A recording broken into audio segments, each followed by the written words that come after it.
रामचरितमानस के रचयिता और महर्षि वाल्मीकि के अवतार कहे जाने वाले तुलसीदास जी का जन्मदिन हर साल सावन मास के शुक्ल पक्ष की सप्तमी तिथि को जयंती मनाई जाती है। बताया जाता है कि जन्म लेते ही तुलसीदास जी के मुख से राम नाम का शब्द निकला था, इसलिए उनका नाम रामबोला रख दिया गया था। तथ्यों के अनुसार तुलसीदास जी सरयुपारी ब्राह्मण थे और गोसाई समाज से उनका संबंध था। होई सोए जे राम रची राखा, को करी तर्क बढ़ावे साखा। भगवान राम के अनन्य भक्त तुलसीदास जी ने अपना पूरा जीवन भक्ति साधना में व्यतीत कर दिया था, लेकिन राम भक्त बनने से पहले कैसा था तुलसीदास जी का जीवन? तुलसीदास जयंती पर आइए जानते हैं इनके जीवन से जुड़ी खास बातें। तुलसीदास जी के जन्म के बाद ही उनकी माता का स्वर्गवास हो गया था और बचपन भी परिवार की वजह से कुछ खास नहीं था।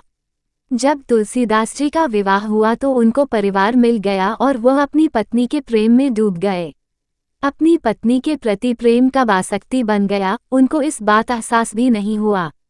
राम भक्त बनने से पहले तुलसीदास जी रामबोला था और एक साधारण व्यक्ति थे। रात में शव पकड़कर की नदी पार। बताया जाता है कि शादी के बाद रामबोला की पत्नी अपने मायके गई हुई थी। पत्नी के जाने के बाद उनका मन नहीं लगा और वह रात में ही बिना कुछ सोचे समझे उफनती नदी को एक शव को पकड़कर पार की। नदी पार करने के बाद वह ससुराल पहुंचे तो देखा कि ससुराल का दरवाजा बंद था, लेकिन उनसे इंतजार नहीं हो पाया और पत्नी से मिलन की दीवानगी ऐसी थी कि बंद दरवाजा भी रामबोला को रोक नहीं पाया। रामबोला ने ससुराल में अपने पत्नी के कक्ष में प्रवेश करने के लिए दीवार फांदने का प्रयास कर रहे थे, तभी उन्होंने खिड़की से एक रस्सी लटकी हुई देखी और वह उसको ही पकड़कर दीवार पार कर गए। रामबोला ने जिसको रस्सी समझा था, दरअसल वह एक सांप था, जिसकी जानकारी उनको बाद में हुई। इतना करने के बाद आखिरकार रामबोला अपनी पत्नी के कक्ष में पहुंच गए। कक्ष में पहुंचने के बाद रामबोला से उनकी पत्नी काफी क्रोधित हो गईं। उन्हें परिवार और समाज का डर परेशान कर रहा था कि वह अपने परिवार वालों से क्या कहें कि उनका पति द्वारा के बजाय दीवार पाकर कक्ष में पहुंच गया है। अपने पति की इतनी बड़ी लापरवाही को देखकर वह क्रोधित हो गईं। क्रोध में पत्नी ने रामबोला से कहा कि लाज न आए आपको दौरे आयु नाथ, अस्थि चर्म मय देह ये तासों ऐसी प्रीत। नेकू जो होती राम से तो काहे भव भीत। अर्थात मेरी हाड़ मास की देह से प्रेम करने की बजाय अगर राम नाम से इतना प्रेम किया होता तो जीवन सुधर जाता।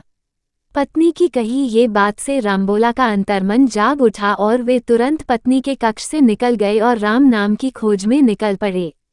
पत्नी की क्रोध में कई गई बातों से रामबोला तुलसीदास बन गए और अपना संपूर्ण जीवन भगवान राम के चरणों में समर्पित कर दिया।